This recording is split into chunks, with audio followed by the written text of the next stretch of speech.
बिस्मिल्लाहिर्रहमानिर्रहीम। अस्सलामु अलैकुम नाज़रीन, जब से भारत की एयरफोर्स में तेजस MK-1A शामिल होने की खबर आई है, तब से पाकिस्तान के JF-17 थंडर ब्लॉक 3 की शामत आई हुई है। इंडियन यूट्यूबर्स, इंडियन मीडिया, हत्ता के इंडियन एयरफोर्स की जानिब से पाकिस्तान के JF-17 थंडर को नकारा साबित करने के लिए कोशिशें की जा रही थी। पाकिस्तान के JF-17 थंडर ब्लॉक 3 को एक जंगी एयरक्राफ्ट साबित करने की कोशिश की जा रही है। आपने बहुत सी वीडियो भी देखी होंगी कि जिनमें यह बताया गया है कि पाकिस्तान के JF-17 थंडर ब्लॉक 3 में रिडार क्रॉस सेक्शन तकरीबन 4+ है, यानी ये एयरक्राफ्ट किसी भी रिडार पर या किसी भी एयर डिफेंस सिस्टम की नजर में आसानी से आ सकता है। क्या वाकई ही ऐसा है? आज की इस वीडियो में इस बात को तफसीलात के साथ देखने की कोशिश की जाएगी, मगर तमाम तफसीलात में जाने से पहले चैनल पर नए शामिल होने वाले दोस्तों से मेरी गुजारिश है कि आप लोग हमारे चैनल को सब्सक्राइब कर दें और साथ मौजूद बेल के आइकन पर भी क्लिक कर दें, और उन तमाम दोस्तों को भी खुश आमदीद कहते हैं जिन्होंने हमारे चैनल को सब्सक्राइब कर लिया है। आप सब दोस्तों का शुक्रिया। अब आते हैं वापिस पाकिस्तान के JF-17 थंडर ब्लॉक 3 पर और बिना देर किए देखते हैं कि ये एयरक्राफ्ट क्या वाकई ही रिडार पर नजर आ सकता है या नहीं, और तेजस MK-1A क्या JF-17 थंडर से बेहतर है या नहीं। आप लोगों ने JF-17 थंडर ब्लॉक 3 की नेट पर गर्दिश करती हुई खुसूसियात को तो देखा ही होगा, और आप लोगों ने तेजस MK-1A की भी खुसूसियात को नेट पर देख लिया होगा। नेट पर जो दोनों एयरक्राफ्ट का रिडार क्रॉस सेक्शन बताया गया है वो ये कि JF-17 थंडर ब्लॉक 3 का तकरीबन 4.0 है और तेजस MK-1A इसका 5.0 बताया गया है, यानी इंडियन तेजस को रिडार पर देखना आसान नहीं होगा और पाकिस्तानी JF-17 थंडर को रिडार पर आसानी से देखा जा सकता है। हालांकि पाकिस्तान की जानिब से ये कहा जा रहा है कि पाकिस्तानी JF-17 थंडर ब्लॉक 3 अब तक का पाकिस्तान का सबसे जदीद एयरक्राफ्ट होगा। और क्या वाकई पाकिस्तान एयरफोर्स में एक ऐसा एयरक्राफ्ट शामिल होने जा रहा है जिसको दुश्मन के रिडार पर आसानी से देखा जा सकता हो? सबसे पहले तो बात यह है कि JF-17 थंडर ब्लॉक 3 के बारे में ज्यादातर तफसीलात तो मंजरे आम पर आई ही नहीं। इस एयरक्राफ्ट के एयरफ्रेम के मुतालिक ज्यादा मालूमात दस्तयाब हैं। अगरचे इस बात में कोई शक नहीं कि JF-17 थंडर ब्लॉक 3 में ब्लॉक 2 वाला एयरफ्रेम ही चंद नोटिफिकेशन के बाद इस्तेमाल किया जाएगा, लेकिन composite material, radar cross section और इस जैसी दूसरी मालूमात दस्तयाब नहीं है। ब्लॉक 2 की RCS स्पेसिफिकेशन को ही ब्लॉक 3 में बताया जा रहा है। दोस्तों, इंडिया की जानिब से तो इस तरह का रिएक्ट किया जा रहा है कि जैसे पाकिस्तान JF-17 थंडर ब्लॉक 3 एक स्टेल्थ एयरक्राफ्ट के तौर पर बना रहा है और इसमें स्टेल्थ एयरक्राफ्ट वाली कोई खुसूसियात शामिल ना की गई हूँ, जबकि पाकिस्तान की जानिब से जब ये प्रोग्राम शुरू किया गया था तो ये साफ कहा गया था कि पाकिस्तान का ये एयरक्राफ्ट नॉन स्टेल्थ एयरक्राफ्ट है।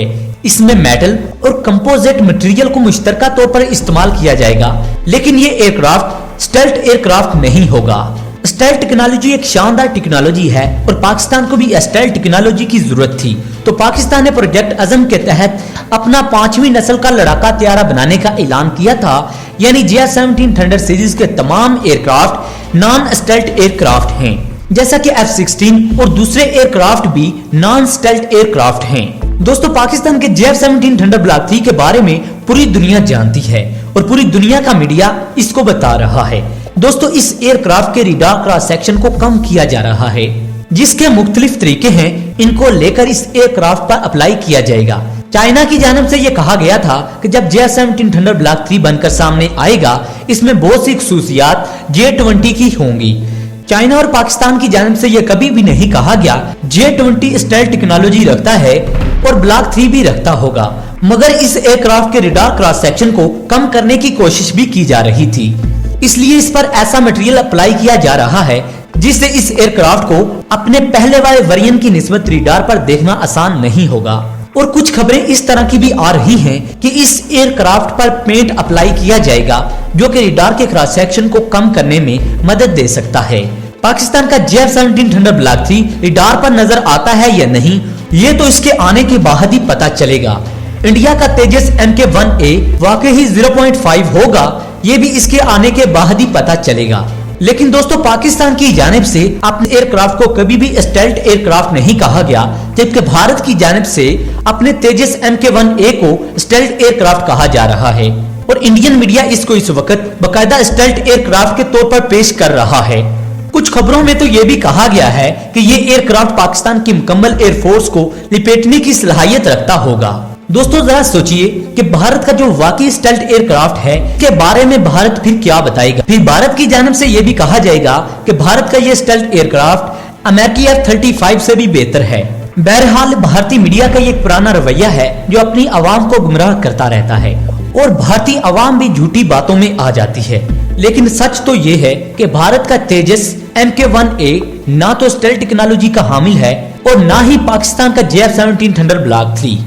लेकिन दोस्तों पाकिस्तान और चाइना अपने इस एयरक्राफ्ट में ऐसा मटेरियल यूज कर रहे हैं जिससे इसको रडार पर देखना आसान ना होगा। लेकिन हम ये भी नहीं कह सकते कि ये एयरक्राफ्ट स्टेल्थ एयरक्राफ्ट होगा। और दोस्तों सच भी यही है कि पाकिस्तान का JF-17 thunder block 3 stealth aircraft नहीं है और पाकिस्तान ने कभी भी इसको स्टेल्थ एयरक्राफ्ट के मुकाबले में नहीं खड़ा किया।